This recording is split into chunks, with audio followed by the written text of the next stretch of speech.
Alright, Monday Night Raw starts off with Seth Rollins and his faction. It basically starts off with Paul Heyman basically hyping up Braun Breaker and Bronson Reed. Then Seth Rollins ends up addressing the crowd, ends up mentioning that he doesn't understand how he's the bad guy in the situation and how he's the right guy to lead WWE into the future, and that he's going to go for all the power, and he's going to start by winning his Money in the Bank qualifying match and eventually cashing in on the World Heavyweight Championship. Now, this promo was fine. It went a way too long because based off what I just said, you should not expect this promo to be 15 minutes. This promo was way too long. Dragged out way too long. It felt very forced as well. Also, I kind of was hoping that they gave an explanation to why Bronson Reed is with Seth Rollins because I like the idea of Bronson Reed in this faction, but he still needs an explanation to why he's in this group because the last time we seen Bronson Reed and Seth Rollins, they did not like each other. So we need an explanation on that. It wouldn't be that hard to come with an explanation because the main reason why Bronson Reed even attacked Seth Rollins was because he wanted to be part of the spotlight. That's all you have to do. Just say that Seth Rollins promised him to be a part of the spotlight, and there you go right there. But I was kind of hoping they gave an explanation. They ended up mentioning the rivalry. Like Paul Heyman mentioned the rivalry between the two, but he didn't mention why he's a part of the group. So I hope they expound. I hope they expand on that, but I highly doubt it. But this promo segment overall, it was fine, but it dragged out way too long. This promo should have been like 7 minutes maybe, but 15 minutes was way too long. This promo dragged out way too long, and it just felt very forced. Afterwards, we ended up getting Penta, Chad Gable, and Dragon Lee Money in the Bank qualifying match. This was a really good match. Towards the end of the match, we ended up getting Vikingo, I think that's his name. He's going to be one of the matches at Worlds Collide. He's going to be facing Chad Gable. He interferes in the match, attacks Chad Gable. This allowed Penta to pick up the victory. Nothing more to really go over here. This match was really just to build up to what's going to happen at Worlds Collide. I'm not going to be watching, but I'm assuming it's going to be a good show. So I'm very interested to see how, well, I'm not going to say, why am I saying I'm very interested to see how that plays out. I'm not going to watch that show. Don't really care. But that's what they really made this match for, just to build towards World Collide. So I'm assuming Chad Gable will probably lose because he typically lose. He typically doesn't win unless he's El Grande Americano. So I'm assuming he's going to lose that match. But Penta's in the Money in the Bank ladder match, which is good because typically you need at least one high flyer in a match. So Penta's probably going to do all the cool spots in the match. So we'll see how that plays out. Afterwards, we end up getting Rusev versus Akira Tozawa. They still continue the story of Alpha Academy and Rusev. Rusev, of course, demolishes Akira Tozawa, but then you end up getting him continuing to beat down on Akira Tozawa, and then you get Sheamus comes out. Rusev stops. They end up having a little stare down, and then they end up did Rusev as a walk it off. I like this. I like the idea of Sheamus and Rusev potentially feuding. I think this could be very interesting. Neither guy really is doing anything of importance, so I can see this working out really well. I like the idea. They could put on them two could easily put on great matches. They have history with each other as well, so I like this. This could really be a really good mid card feud without a championship. So hopefully, if booked correctly, this could be a really entertaining feud. This could be really good. So I like the direction that they're going with. I actually like Sheamus and Rusev. I like the pairing between these two, and I think this could be very interesting. So we'll see how this plays out. Afterwards, we end up getting the New Day, War Raiders, and the Creed Brothers triple threat tag team match for the tag team titles. This was really good. This was a really good match. Throughout the match, it was the New Day and the Creed Brothers working together to take out the War Raiders. But towards the end of the match, the New Day ended up betraying the Creed Brothers towards the end and getting a roll-up pin on Julius Creed. I think Xavier Woods got the pinfall, retained the tag team titles. This was a solid match. I don't know where we go from here. I'm assuming they're probably going to continue the story of the War Raiders and the New Day due to the War Raiders getting kind of cheated out of this match due to them constantly being double teamed by the New Day and the Creed Brothers. So I'm assuming they're going to have a rematch eventually with the New Day, continue to try to avoid the War Raiders. Overall, good match.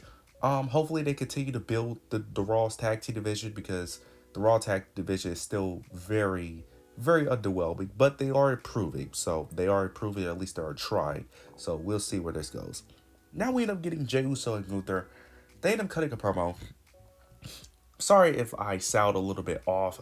I have not been feeling well. That's why some of these uploads been coming out a little bit later than usual. I just have not been feeling well. I got a sore throat and a bit of a runny nose. But we end up getting a promo from Gunther. And Gunther basically is up saying that he isn't giving Jey Uso his respect as champion but he ends up saying that Jey Uso isn't a natural world champion. Ends up saying that him constantly being there for his friends is a good trait for being a human being, but not a good trait of being a world champion. Unlike him, that he's naturally a good champion due to him being selfish, and that basically, whenever they have their match June 9th, that he's gonna get his title back where it belongs. Jey Uso isn't responding back. Basically, as I'm saying, that he's tired of people doubting him, and that basically what happened at Mania is gonna what's gonna happen at June 9th. This promo was fine. Now, Jey Uso kind of ruined this promo because it started off good with Jey Uso, but then there was a moment where he took forever to respond. Like, he was walking like back and forth in the ring for like 30 seconds, not saying anything. It was very weird and very slow paced. The promo itself wasn't bad, but it really went downhill the moment Jey Uso got the microphone. Jey Uso is typically a good mic worker, but in this situation, he was not good. It felt like he just didn't know what to say, and then he just result towards the end of the promo. It felt like he just ran out of things to say and just went to just yeeting. That's literally what he did. He just ran out of things to say, and went back to yeeting. I'm excited for the match. Hopefully the match is better than their Mania match, but the match should be at least decent overall. Jey Uso is probably going to retain, but it's mainly going to be interesting due to them doing this match after Money in the Bank. So it's very interesting to see will someone cash in, potentially Seth Rollins, whoever is going to be LA Knight, whoever. So that would be very interesting to see how that plays out. Now we end up getting Liv Morgan versus Kairi Sane. This match ended up getting set up due to a backstage segment between Io Sky, Kairi. You know, the lazy booking of them randomly, talking to a babyface. They end up getting offended, then they go back and forth. The typical lazy booking. But this ended up setting up a bigger picture. Kairi, towards the end of the match, Roxanne Perez comes out, interferes, helps Liv Morgan. She ends up pushing Kairi Sane off the top rope, but Raquel ends up confronting Roxanne Perez. They both argue. Liv Morgan is distracted. She tries to take advantage, but it's too late, and Kairi Sane picks up the victory. This ends up leading into a backstage segment between the Judgement where they're all arguing, and then Liv Morgan actually blames Raquel instead of Roxanne Perez, which was very shocking because I thought she was going to blame Roxanne, but she ends up blaming Raquel. So this is very interesting. Now, this can go a lot of ways. I am hoping that they do not turn Liv Morgan babyface. I am hoping that is not the direction we're going because Liv Morgan is doing some of the best character work of her career. And I do not want to see a babyface for her. Not now, at least. Give it maybe another year, maybe. But right now, she's doing some incredible work. She does not need to be a babyface right now. Keep her heel. I can see this going multiple ways. You can easily see them doing a Liv and Roxanne feud. You can easily have Raquel turn on Liv Morgan. This is going a lot of ways.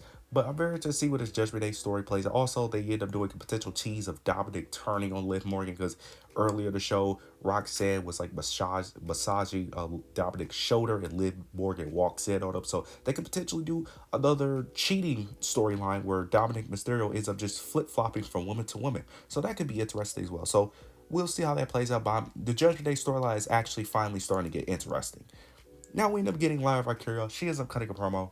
She was basically discussing Becky Lynch, mentioning her Money in the Bank match because they're going to do a rematch of Becky Lynch versus Lyra. Then you get Becky Lynch. She comes out, and she basically ends up coming out and basically ends up saying that she's the best thing that ever happened to Lyra. She's the best thing that ever happened to the women's IC title. And then she ends up mentioning, their match at Money in the Bank. And she ends up mentioning that if she ends up winning the match, that Lyra Valkyria has to raise her hand after the match. Lyra Valkyria basically ends up saying that she agrees to the terms, but she doesn't need to worry about that because she doesn't have a problem raising the hand of a woman that's better than her, but that's not Becky Lynch. There was other things said. One thing, they were mentioning how personal the rivalry is and that Becky and Lyra was going back and forth about who made it more personal. Overall, good promo. I will say it started off a bit shaky because Lyra Valkyria was opening this promo by herself.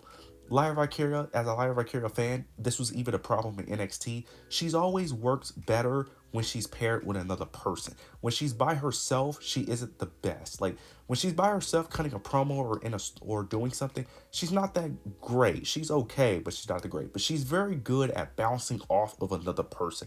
This was the same thing with Tatum Paxley, same thing with her Roxanne Perez feud. She's very good when she's bouncing off of another person to exchange something. But when she's by herself, it gets very shaky. But overall, this was great. Like I've been saying, Becky Lynch and Lyra Valkyria feud has been carrying Raw because Raw has not been that good of a show. Same thing kind of happened tonight. Outside of this and the main event, event and a little bit of the Judgment Day.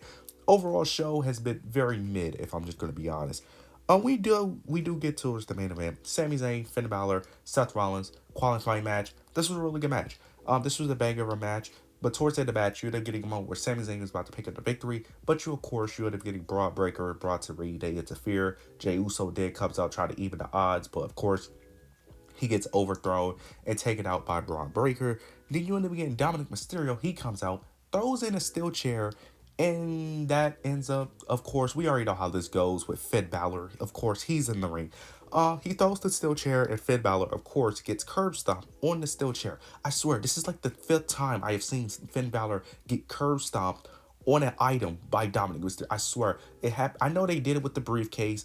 I know this is more than once they've done it with a still. Finn Balor just stays getting curb stopped onto items. They need to stop giving him items in matches. Seth Rollins picks up the victory. Then you end up getting Seth Rollins and the new faction try to attack Sami Zayn and Jey Uso, but you end up getting the theme music of CM Punk. Braun Breaker and Bronson try to be prepared for him, but he ends up coming out from a different entrance, from a different side of the arena. He ends up hitting a GTS on Seth Rollins, and then he runs off, and that's how we end Monday Night Raw. Overall, I'm interested in the storylines. It's just that the storylines are not just being executed right in terms of being the most interesting right now. They're really slow building these stories, mainly due to all these pay-per-views being so clog jammed next to each other that they have no time to really build these stories. But overall, this show was okay. There was some bright spots, but overall, it was an okay show. But you guys let me know your thoughts and opinions down below. Make sure to like, comment, subscribe. But yeah, that's it.